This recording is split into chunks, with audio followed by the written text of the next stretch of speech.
Welcome back to clean news Rajasthan. चलिए देखते हैं राजस्थान की 15 फटाफट बड़ी खबरों को।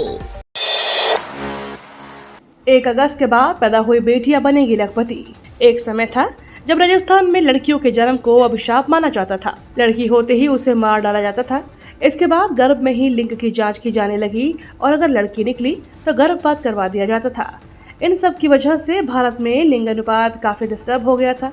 लिंग अनुपात को ठीक करने के लिए सरकार ने कई स्टेप्स उठाए।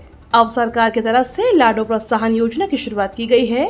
इसके तहत पैदा होते ही आपकी बेटी लखपति बन जाएगी। सरकार ने इस योजना को 1 अगस्त से लागू कर दिया है। यानी 1 अगस्त की हुई बेटियों से खाते में सरकार की तरफ से अलग अलग चरणों में कुल 1 लाख की राशि जमा हो जाएगी। राजस्थान विधानसभा की 6 सीटों पर होंगे उपचुनाव। राजस्थान में विधानसभा उपचुनाव को लेकर भाजपा नए सिरे से रणनीति बना रही है। प्रदेश में अब विधानसभा की 5 नहीं 6 सीटों पर एक साथ उपचुनाव होंगे। 6 सीटों पर एक साथ उपचुनाव होंगे। वहीं राज्यसभा की 1 सीट पर भी चुनाव होने हैं। पूर्व प्रदेश अध्यक्ष सीपी जोशी उपचुनाव पर मशक्कत कर चुके हैं।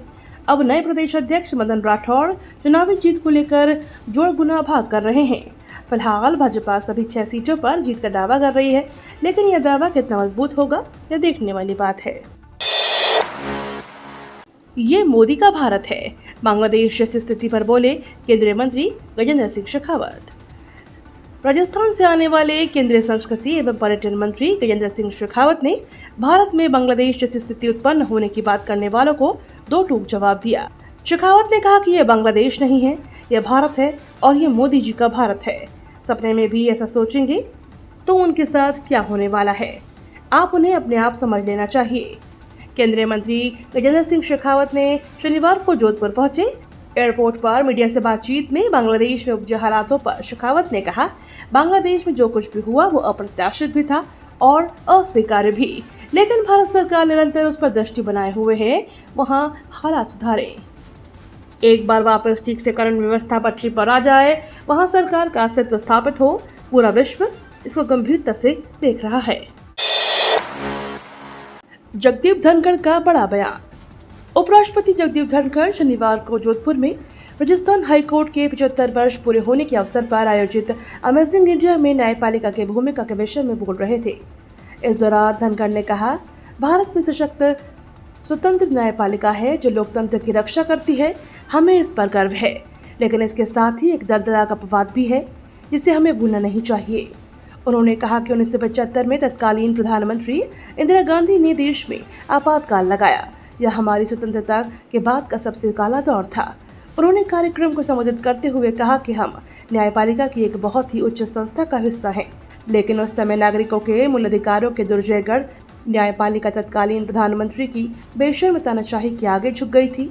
हम कल्पना करें कि अगर उच्चतम न्यायालय के घुटने नहीं टेके होते तो आपातकाल नहीं लगता, हमारा देश बहुत पहले ही तरक्की कर चुका होता। भ्रष्टाचार के मामलों में आरोपी आयुक्त नीरज के पवन को लेकर नया विवाद। भ्रष्टाचार के मामलों में सरकार की ओर से जीरो टॉलरेंस अपनाने की बात कही जाती है, लेकिन धरातल पर सच्चाई उससे कोसों दूर होती है। कई अधिकारी ऐसे आपको मिल जाएंगे जिनके ऊपर भ्रष्टाचार के आरोप हैं और वो दोनों की सरकारों में अच्छी पोस्टों पर नजर डालते हैं। कांग्रेस राज्य में जिन अफसरों पर भाजपा करप्शन के आरोप लगाकर उन्हें घेरती थी, वही अधिकारी भाजपा की सरकार में भी मलाईदार पदों पर आसीन हैं, जिसको लेकर सरकार ने ही विधायक मंत्री तक विरोध दर्ज करवा चुके हैं। राजस्थान के इन 3 डिपो को मिलेगी 20 अगस्त तक नई बसें। राजस्थान रोडवेज के अलवर, मत्स्यनगर और तिजारा डिपो को जल्द ही नई बसों की सौगात मिलने वाली है। तीनों डिपो को नई बसों के चेसिस नंबर लॉट हो गए हैं। उम्मीद है कि 20 अगस्त तक सभी बसें डिपो में पहुंच जाएंगी। राजस्थान रोडवेज की ओर से BS 6 मॉडल की 560 नई बसों की खरीद की जानी है। पहली खेप में रोडवेज को करीब 150 बसें मिली हैं। इन बसों को डिपो को अलॉट किया गया है। जानकारों के अनुसार अलवर डिपो को 16 और मत्स्यनगर डिपो को 12 नई रोडवेज बसें अलॉट की गई हैं। वहीं तिजारा डिपो को भी 5 बसें मिली हैं। जयपुर में MNIT के छात्रों का प्रदर्शन, देर रात हंगामा। राजस्थान की राजधानी शुक्रवार देर रात छात्रों ने प्रशासन के खिलाफ जमकर प्रदर्शन किया। 4th ईयर के छात्रों को हॉस्टल के 3 सीटर रूम में रखे जाने, मेस में बेकार खाना बनाने और ग्रेग वर्कर्स की एंट्री छात्रों के लिए बंद करने का आरोप लगाते हुए प्रोटेस्ट किया। आपको बता दें, देश के टॉप NIT में शुमार MNIT छठे पायदान पर है। खाने की खराब क्वालिटी और यहाँ की बिगड़ी व्यवस्थाओं को लेकर शुक्रवार को छात्रों ने आंदोलन भी किया। प्रशासन के खिलाफ छात्र MNIT परिसर में धरने पर जा बैठे और यहाँ प्रशासन के खिलाफ जमकर नारेबाजी की। जयपुर से जोधपुर के बीच इस माह से दौड़ेंगी इलेक्ट्रिक ट्रेन। जयपुर से जोधपुर के बीच इस माह के अंत तक इलेक्ट्रिक ट्रेन शुरू हो सकती है। रायकाबाग के फुलेरा के बीच इलेक्ट्रिफिकेशन का कार्य रेलवे प्रशासन ने पूरा कर लिया है। यह स्पीड ट्रायल भी सफल रहा। इस दौरान जोधपुर की जयपुर और दिल्ली से इलेक्ट्रिक ट्रेन सीधी कनेक्टिविटी हो जाएगी। मकराना फुलेरा स्टेशनों के बीच इलेक्ट्रिक इंजन से 110 किलोमीटर प्रति घंटे की स्पीड से ट्रैवल किया गया है, जो पूरी तरह से सफल रहा है। अब अगस्त के अंत तक जोधपुर और जयपुर के बीच इलेक्ट्रिक ट्रेन का संचालन शुरू किया जा सकेगा। 1,38,000 सैलरी वाली चाहिए नौकरी तो गेल में फटाफट करें आवेदन। गेल इंडिया लिमिटेड में नौकरी की तलाश में भटक रहे युवाओं के लिए शानदार अवसर है। इसके लिए गेल ने junior engineer, foreman, superintendent, chemist, accountant, assistant, operator और टेक्नीशियन के पदों पर भर्तियां निकाली हैं। उम्मीदवार जो भी इन पदों के लिए आवेदन करना चाहते हैं वे गेल की आधिकारिक वेबसाइट पर जाकर अप्लाई कर सकते हैं। इन पदों के लिए एप्लीकेशन प्रोसेस शुरू हो चुके हैं। जो भी उम्मीदवार इन पदों के लिए आवेदन करने पर विचार कर रहे हैं वे 7 सितंबर तक या उससे पहले अप्लाई कर लें। आधार में नौकरी पाने का बेहतरीन मौका, नहीं देनी होगी कोई लिखित परीक्षा। भारतीय विशिष्ट पहचान प्राधिकरण में नौकरी पाने के इच्छुक उम्मीदवारों के लिए एक अच्छा अवसर है। अगर आप भी आधार में काम करने का मन बना रहे हैं तो आपके लिए section officer, technical officer, assistant section officer, assistant technical officer के पदों के लिए भर्तियां निकाली हैं। जो भी उम्मीदवार इन पदों के लिए आवेदन करना चाहते हैं वे UIDAI की आधिकारिक वेबसाइट पर जाकर अप्लाई कर सकते हैं। इन पदों के लिए जो भी उम्मीदवार नौकरी करने की सोच रहे हैं 7 अक्टूबर तक या उससे पहले आवेदन कर सकते हैं।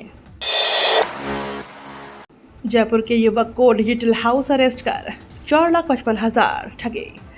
राजस्थान के जयपुर में ठगों ने जयपुर के वैशाली नगर निवासी पीड़ित को करीब 8 दिन तक डिजिटल हाउस अरेस्ट करके रखा। शुक्रवार तक पीड़ित को अपनी निगरानी में रखा। ठगों ने 712 करोड़ रुपए की टेंडर फंडिंग फंसाने की धमकी देकर 4,55,000 रुपए ठग लिए। ठगों ने खुद को CBI, RBI और ED अधिकारी बताकर ठगी की वारदात को अंजाम दिया है।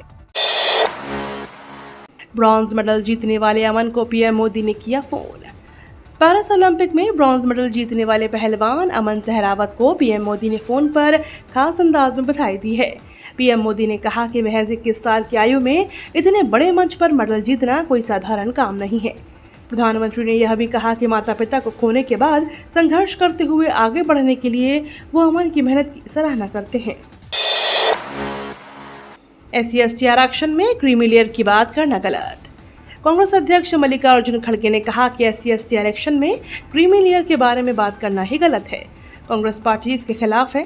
सबसे महत्वपूर्ण बात यह है कि आरक्षण का आधार किसी समुदाय या व्यक्ति की आर्थिक तरक्की से नहीं था, बल्कि यह समाज में हजारों सालों से फैली अस्पृश्यता, छुआछूत को मिटाना है।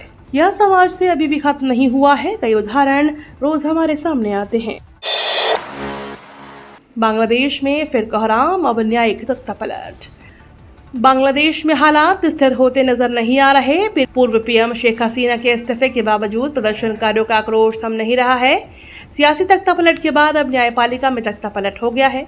यहां प्रदर्शनकारियों ने सुप्रीम कोर्ट को घेर लिया था और 1 घंटे के अंदर चीफ जस्टिस अब्दुल हसन के इस्तीफे की मांग की है। मामला बिगड़ता देख सुप्रीम कोर्ट के चीफ जस्टिस ने इस्तीफे का ऐलान कर दिया। गाजा में नमाज के दौरान इजराइल ने स्कूल पर दागे रॉकेट्स से अधिक की मौत। गाजा शहर में मध्य में एक स्कूल पर इजराइल ने हमला कर दिया है। इस हमले में 100 से अधिक फिलिस्तीनी मारे गए हैं। जानकारों के अनुसार स्कूल पर 3 रॉकेट उस समय गिरे जब लोग सुबह नमाज पढ़ रहे थे। इस इमारत का इस्तेमाल विस्थापित लोगों को आश्रय देने के लिए किया जा रहा था। वहीं इजरायली सेना ने दावा किया है कि जिस स्कूल पर उसने हमला किया वह हमास मुख्यालय था और उसमें आतंकवादी मौजूद थे। ये तो थी राजस्थान की बड़ी खबरें। रोजाना सबसे पहले अपडेट पाने के लिए क्लीन न्यूज राजस्थान को अभी सब्सक्राइब करें।